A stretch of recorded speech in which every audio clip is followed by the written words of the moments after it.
video, I want to talk about pidgins and creoles. So let's get started. So what is pidgin? Pidgin is a term for languages which are used by people who do not have a language in common. It is interesting to explore because in spite of the lack of elaborate grammar, the users understand each other easily. Pidgin is a context language. It is built on rudimentary grammar, simple structure, and limited vocabulary. So the users learn it orally as second language. For example, street vendor in Tanah Lot area speaking to foreign tourists in English. English is used as the basis and the pronunciation is adapted to the Indonesian tongue. For example, very cheap, they are pronounced the words very, very cheap. Pipe for five, massage for message, thousand for thousand, and many others. The second is what is creoles. So creoles is a pidgin that has native speakers. Creole is a pidgin that has been increased in terms of structure and vocabulary to express the meaning of function required by the first language. Creole will appear when compiling pidgin language into a native language. So Brown and Attardo explain that pidgin is used on certain. If pidgin is no longer useful, it will disappear. If pidgin is important, then it will become a lingua franca, and in the process will become native language and eventually become Creole or mother tongue. In the book Wardau, Bickerton refers to the term used compare different parts of the Creole continuum that exists in English that the Guyanese use. For example, a compilation of married men and women, and they have different languages. Then come the pidgin language, which become the common household language and the mother tongue of their children. In pidgins and creoles, it have a lingua francas.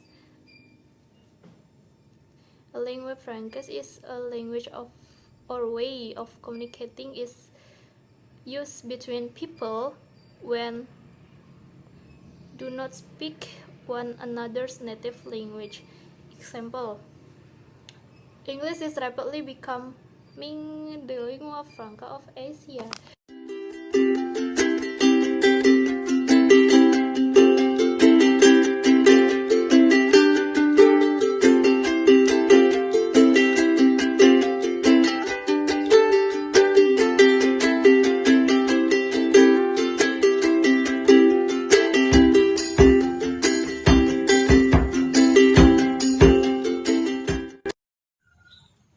Most people have a predictable reaction to pidgins or Creole language.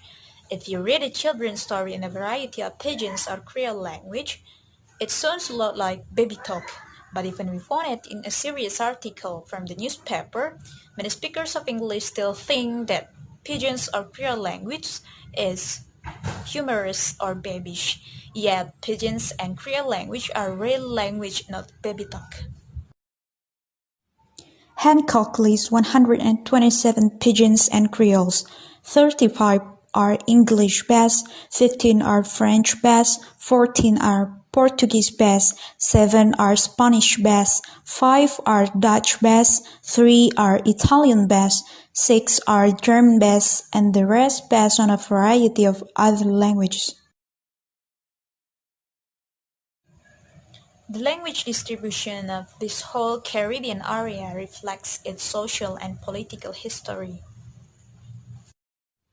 This is the distribution of pidgins and creoles.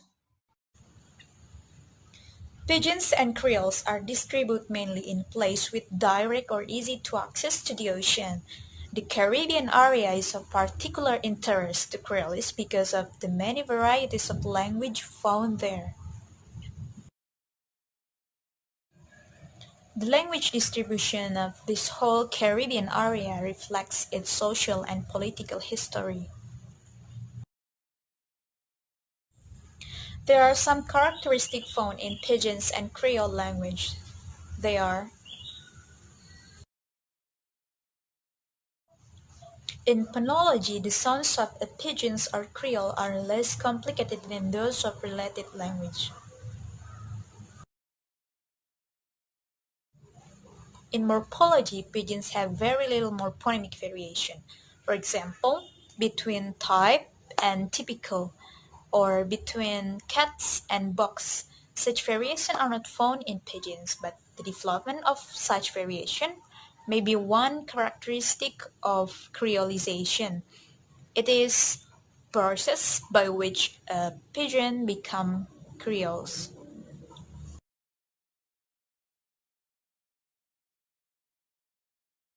In Pidgins and Creoles, nouns are not marked for number or gender. In Tok Pisin, or the official language of Papua New Guinea, me is either I and me, and if you want to say I and you may say you me, and for he she it you may say and they or them you may say all, and if you want to say you in plural you may say you pla. For example, me you pla planti planti.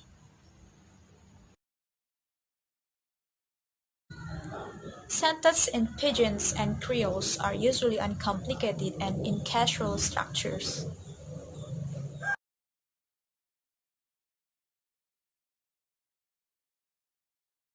Sometimes pidgin or creole use repetition to avoid possible confusion.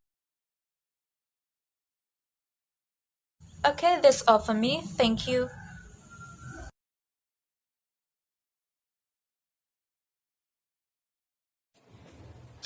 Hello everyone, and now we're gonna look at the origin. By etymology, the origin of the word pigeon is uncertain. Pigeon first appeared in print in 1850. The most widely accepted etymology is from Chinese pronunciation. And by terminology, the word pigeon, formerly also spelled pigeon, originally used to refer to Chinese Pidgin English. Pidgin may also be used as a specific name for local pidgin or creole. For example, the name of the Creole language, Tuk Pidgin, derives from the English word talk pidgin. And now is about the background of pidgin. The first statement is, why did pidgin arise? Because the people among whom they are found lack the ability to learn standard language with which the pidgin are associated. And the second is, who did use pidgins? Pidgins are far less frequently used between Europes and non-Europes. And next, we're gonna learn about 5 theories of origins. The first one is the baby talk theories. There were many similarities with the speech of children, such as word class is more flexible, little morphological marking, and also high percentage of content words and low numbers of function words. Number 2 is nautical jargon theory. As early as 1938, the American linguist John Reinecke noted the possible influence of nautical jargon on pidgins. It is obvious that on many of the original journey of discovery, the developing world, many nationalities were represented among the crew of the ship. Number 3. Independent parallel development theory. This view maintains that the obvious similarities between the word pidgins and creoles arose on independent but parallel lines. Number 4 is relaxification theory. The grammatical structure of pidgin would not have been affected by the switch in vocabulary. Lingual French was used to communicate among the crusaders and traders in some areas. And the last one is universalist theory. This is the most recent view on the origins of pidgins and has elements in common with the other theories. However, the distinguishing mark of the theory is that it sees the similarities as due to universal tendencies among humans to create language of similarities type. Maybe that's all from me. And thank you! Relaxification theory. The grammatical structure of pidgin would not have been affected by the switch in vocabulary. Lingual French was used to communicate among the crusaders and traders in some areas. And the last one is universalist theory.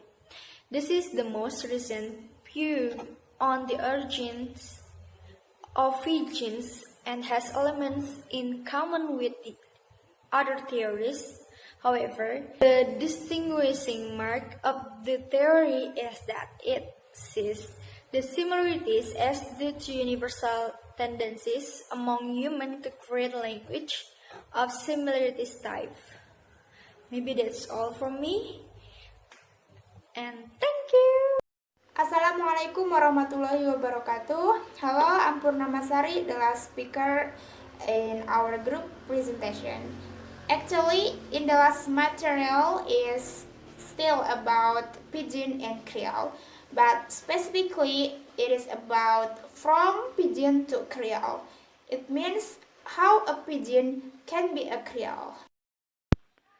Whatever their origins, it's generally acknowledged that a pidgin is almost always involved in the early stage of a creole. Yeah, as we know that creole is the result of development of pidgin. Not every pidgin becomes a creole. It undergoes the process of creolization. Creolization is the process which creole languages and cultures emerge. If a pidgin is no longer needed, it dies out. Creolization occurs only when a pidgin, for some reason, becomes the variety of language that children must use in situations in which use of a full language is effectively denied them. The example of a pidgin expands and develops into a creole is Tok-Pisin, one of the official language in Papua New Guinea.